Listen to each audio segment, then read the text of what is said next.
नमस्कार दोस्तों, मैं हूं आपका दोस्त के बी। तो आज की इस वीडियो में हम 25 अगस्त 2022 को रेलवे ग्रुप डी का पहले शिफ्ट का जो एग्ज़ाम हुआ है, इसमें पूछे गए जीके जीएस और करंट अफेयर्स के प्रश्नों को हम लोग डिस्कस करेंगे।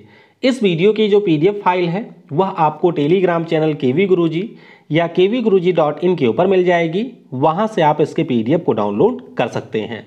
और सबसे महत्वपूर्ण कि अगर आप लोग भी आने वाले किसी भी शिफ्ट में रेलवे ग्रुप डी का एग्ज़ाम देते हैं तो ये मेरा व्हाट्सअप नंबर है। आप इस नंबर के ऊपर अपने सारे प्रश्नों को शेयर कर सकते हैं।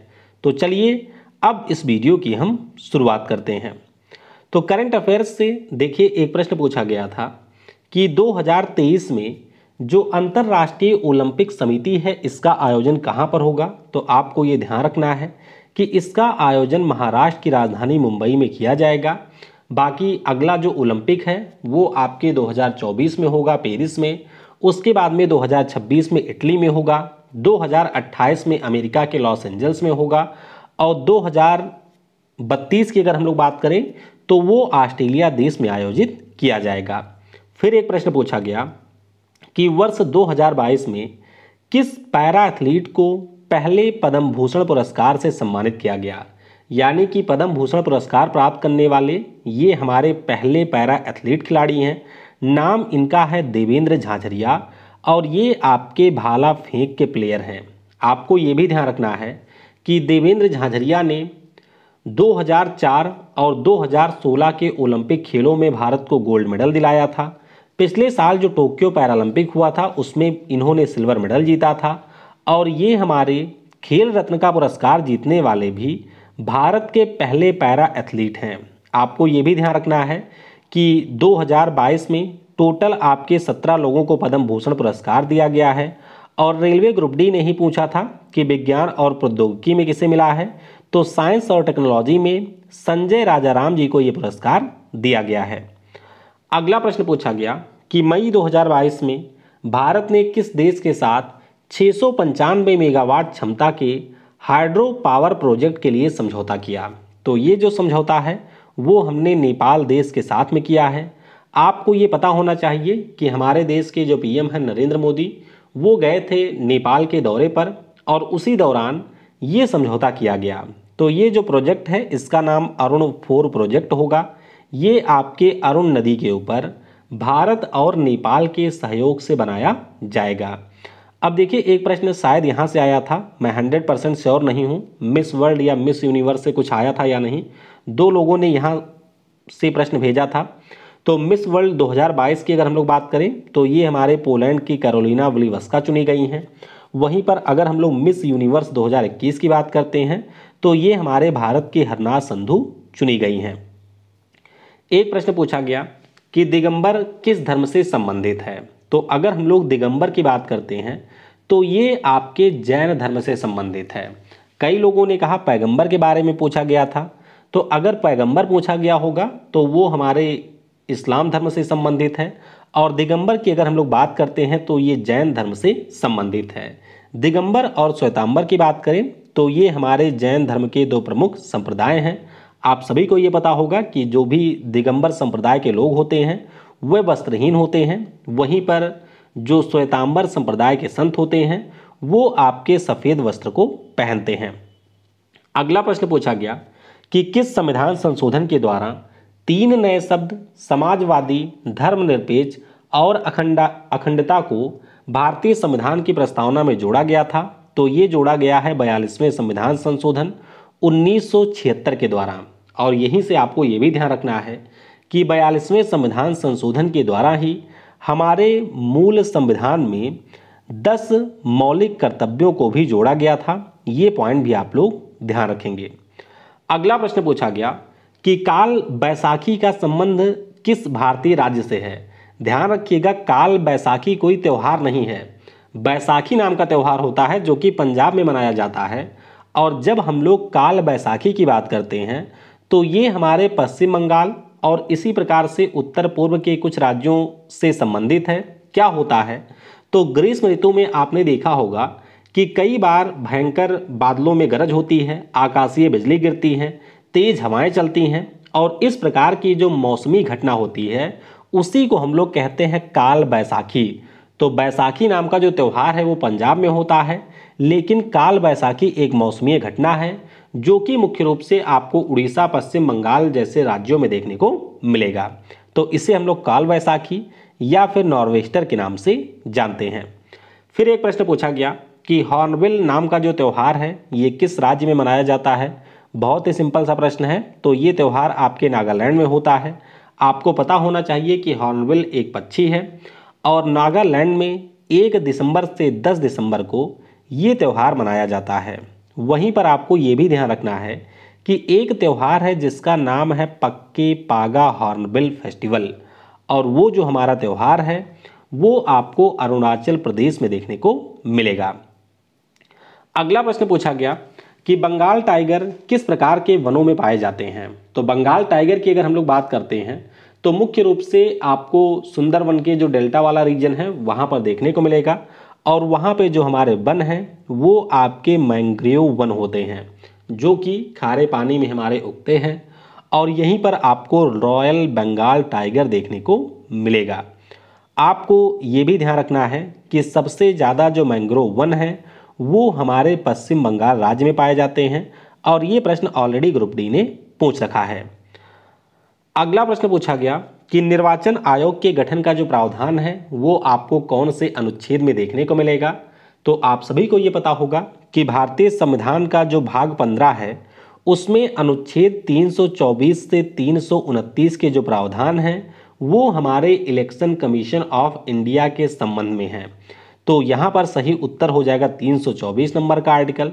भारतीय निर्वाचन आयोग की बात करते हैं तो इसकी स्थापना 25 जनवरी 1950 को हुई थी। वर्तमान में अगर हम लोग मुख्य चुनाव आयुक्त की बात करते हैं तो राजीव कुमार साहब हैं, ये हमारे इस समय मुख्य चुनाव आयुक्त हैं। पहले जो मुख्य चुनाव आयुक्त थे उनका नाम सुकुमार सेन था। और आपको ये भी ध्यान रखना है कि एकमात्र हमारी महिला मुख्य चुनाव आयुक्त भी रही हैं, उनका नाम क्या है ये आप लोग मुझे नीचे कमेंट में बताइएगा। अगला प्रश्न पूछा गया कि AIADMK यानी कि ऑल इंडिया अन्ना द्रविड़ मुनेत्र कजागम किस राज्य की क्षेत्रीय पार्टी है। तो इसी राज्य की सरकार है इस समय तमिलनाडु में। तो आपको पता होना चाहिए ये जो पार्टी है वो आपके तमिलनाडु की है। तो सबसे पहले DMK नाम से एक पार्टी की स्थापना होती है और वही पार्टी टूट करके बन जाती है AIDMK। तो 17 अक्टूबर 1972 में MG रामचंद्रन के द्वारा इसकी स्थापना की गई थी। मुख्यालय आपको चेन्नई में देखने को मिलेगा, और इसी पार्टी से अच्छा हाँ ये ध्यान रखिएगा कि इस समय इनकी सरकार नहीं है। इस समय जो सरकार है वो MK स्टालिन वाली सरकार है जिनकी पार्टी है DMK। तो AIDMK और DMK ये दोनों आपके तमिलनाडु राज्य की पार्टियां हैं। अगला प्रश्न पूछा गया कि नेस्ले कंपनी के द्वारा किस राज्य में अपनी पहली इकाई खोली गई थी। तो नेस्ले कंपनी की अगर हम लोग बात करते हैं तो इसने अपनी जो पहली यूनिट है वो पंजाब के मोगा में खोला था 1961 में। नेस्ले इंडिया लिमिटेड नाम की जो कंपनी है इसकी स्थापना 1956 में होती है, और इसके द्वारा जो भारत में पहली इकाई है वो 1961 में पंजाब के मोगा में खोला जाता है, और फिर इनके द्वारा 1967 में दूसरा जो प्लांट है वो तमिलनाडु के चोलादी में खोला जाता है। अगला प्रश्न पूछा गया कि नाबार्ड का पूरा नाम क्या है। तो सिंपल सा प्रश्न है, नाबार्ड का पूरा नाम होता है national bank for agriculture and rural development. इसकी स्थापना 12 जुलाई 1982 को हुई थी। आपको ध्यान रखना है कि B शिवरामन कमेटी की अनुशंसा के बाद इसकी स्थापना हुई थी। मुख्यालय आपको मुंबई में देखने को मिलेगा, और वर्तमान में इसके अध्यक्ष हैं गोविंद राजुलू चिंतला। अगला प्रश्न पूछा गया था कि बांग्लादेश और श्रीलंका की राष्ट्रीय भाषा कौन सी है। अब कई लोगों ने सिंगापुर भी बताया था। तो ध्यान रखिएगा जब हम लोग बांग्लादेश की बात करते हैं तो यहाँ की जो राष्ट्रीय भाषा है उसका नाम बंगाली है। श्रीलंका की अगर हम लोग बात करते हैं तो सिंहली और तमिल ये यहाँ की राष्ट्रीय भाषा है। और अगर आपसे सिंगापुर पूछा गया होगा तो मलय नाम की जो भाषा है वो आपके सिंगापुर की राष्ट्रीय भाषा है। तो जिस प्रकार से आपसे प्रश्न पूछा गया होगा उसी प्रकार से आप इसका जवाब देंगे। अगला प्रश्न पूछा गया कि मृत पौधों में कौन सा कार्बनिक पदार्थ बनता है? तो अगर हम लोग डेड प्लांट की बात करते हैं तो इससे बनता है हमारा कोयला। आप सभी को ये पता होना चाहिए कि डायनासोर के समय में जो हमारे पृथ्वी के ऊपर बड़े बड़े पौधे थे, वो पौधे आपके जब मिट्टी के नीचे दब गए तो लाखों वर्षों में उनके दबे होने के कारण पृथ्वी के भीतर जो उच्च तापमान और दाब है, उसी के कारण आपके कोयले का निर्माण हुआ है। तो ध्यान रखिएगा, डेड सेल से ही आपके कोयले का निर्माण, डेड जो हमारे प्लांट हैं उन्हीं से कोयले का निर्माण हुआ है। अगला प्रश्न पूछा गया कि वसा के पाचन में कौन सा एंजाइम सहायक होता है? तो सिंपल सा प्रश्न है, वसा के पाचन का काम करता है लाइपेज नाम का एंजाइम।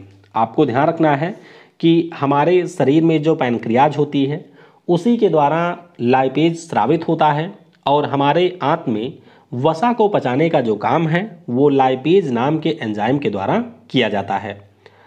अगला प्रश्न पूछा गया था कि कौन सा कोशिकांग जीव कोशिका में अपशिष्ट पदार्थों को संग्रहित करता है? तो अगर हम लोग बात करते हैं जीव कोशिका की तो आपको ध्यान रखना है इस कोशिकांग का नाम है लाइसोसोम।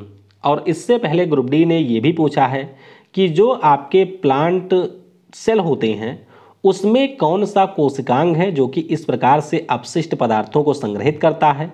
तो प्लांट कोशिका में जो आपका पाया जाता है उसे हम लोग कहते हैं रिक्तिका, या उसे हम लोग वैक्यूल के नाम से भी जानते हैं। लाइसोसोम की अगर हम लोग बात करते हैं तो मुख्य रूप से कोशिका के भीतर जो पाचन का काम करता है वो इसी लाइसोसोम के द्वारा किया जाता है। मृत कोशिकाओं का ये निष्कासन करता है और जो भी आपके अपशिष्ट पदार्थ होते हैं उनका निष्कासन भी इसी के द्वारा किया जाता है। फिजिक्स की बात करते हैं तो एक प्रश्न आया था कि तारपीन के तेल का जो अपवर्तनांक है वो 1.47 है, और अगर हम लोग कांच की बात करते हैं तो इसका अपवर्तनांक है 1.52। तो कांच के संबंध में तेल का जो सापेक्ष अपवर्तनांक है उसे आपको यहाँ पर बताना था। तो सिंपल सा फार्मूला होता है, यहाँ पर n हमें फाउंड करना है जो कि आपके कांच के संबंध में ऑयल का अपवर्तनांक है। तो ऊपर हम लोग रखेंगे NO यानी कि तारपीन के तेल का अपवर्तनांक, और नीचे हम लोग रखेंगे Ng यानी कि कांच का अपवर्तनांक। फिर इसे हम लोग डिवाइड करेंगे 1.47 डिवाइडेड बाई 1.52, और यहाँ पर आपका आंसर आ जाएगा 0.96। तो अगर आपके कांच के संबंध में तेल का सापेक्ष अपवर्तनांक पूछा गया होगा तो उत्तर आपका ये आएगा। अगर उल्टा पूछा गया होगा यानी कि तारपीन के तेल के सापेक्ष कांच का अपवर्तनांक, तो बस आप लोग डेटा को बदल देंगे, ये आपके 1 से थोड़ी सी बड़ी वैल्यू आएगी। एक सिंपल सा प्रश्न देखिए फिर पूछा गया कि अवतल दर्पण के लिए वस्तु को कहाँ रखने पर जो प्रतिबिंब है वो छोटा और उल्टा बनेगा? तो तीसरी बार ये प्रश्न पूछा जा रहा है। आपको पता होना चाहिए जब हम लोग बात करते हैं अवतल दर्पण की तो उस स्थिति में क्या होता है कि अगर हमारा ऑब्जेक्ट सी से कहीं दूर रखा हुआ है तो उस स्थिति में जो आपकी इमेज बनती है वो मुख्य अक्ष के नीचे बनती है, और एकमात्र यही स्थिति होती है जब आपकी इमेज वस्तु से छोटी बनेगी और ये इमेज आपकी होती है उल्टी। तो सी से परे रखने पर यह बनता है, ये आपको ध्यान रखना है।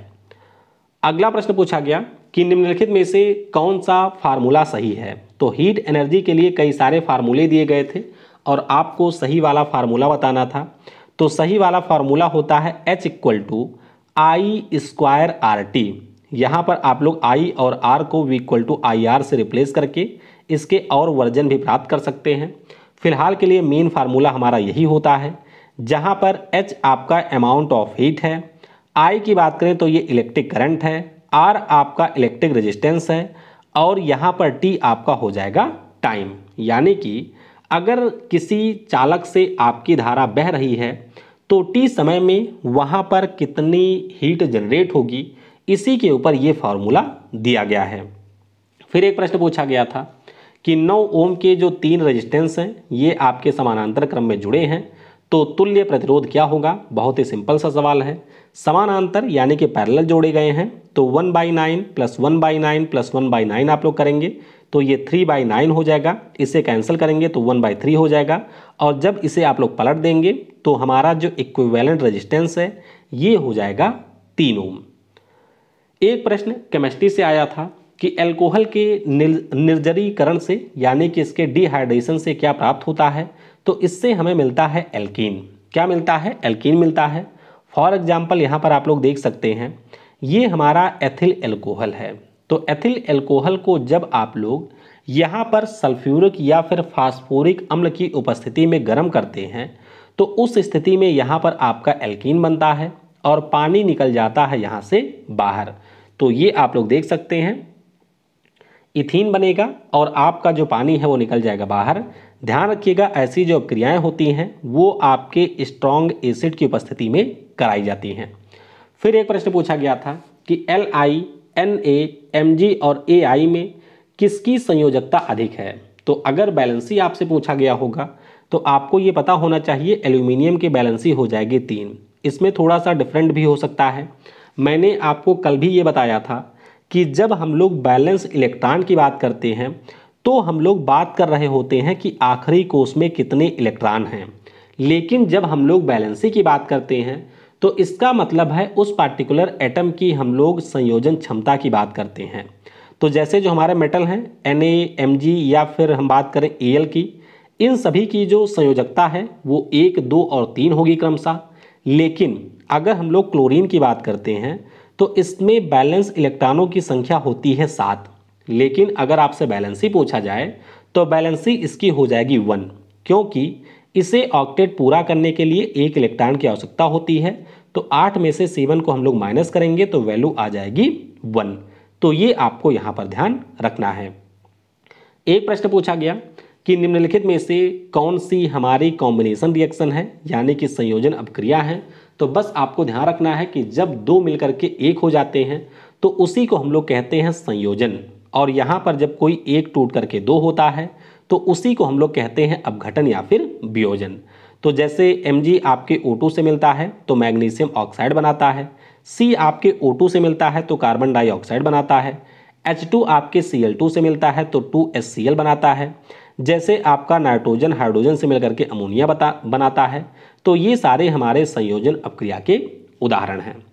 फिर एक प्रश्न पूछा गया था कि निम्नलिखित में से कौन सा हैलोजन परिवार का तत्व है। तो हैलोजन परिवार की अगर हम लोग बात करें तो पीरियोडिक टेबल का जो 17वां समूह है वो आपके हैलोजन परिवार से संबंधित है, और इसमें आपको टोटल 6 एलिमेंट देखने को मिलेंगे, जैसे कि हमारा फ्लोरीन हो गया, क्लोरीन है, ब्रोमीन है, आयोडीन है, एस्टाटीन है और आपका है टेनेसीन। तो ये सारे हमारे हैलोजन फैमिली के एलिमेंट हैं। तो इस प्रकार से जो भी प्रश्न मुझे प्राप्त हुए थे उन सारे प्रश्नों को मैंने डिस्कस कर लिया है। इसके अलावा भी कोई प्रश्न अगर आपको याद हैं तो नीचे कमेंट सेक्शन में, टेलीग्राम पर या फिर व्हाट्सएप पर आप लोग मेरे साथ शेयर कर सकते हैं, जिससे जब मैं इसकी आपको प्रिंट फॉर्मेट में PDF दूं तो उसे आप लोग वहां से भी पढ़ सकें। Thanks for watching. जय हिंद, जय भारत।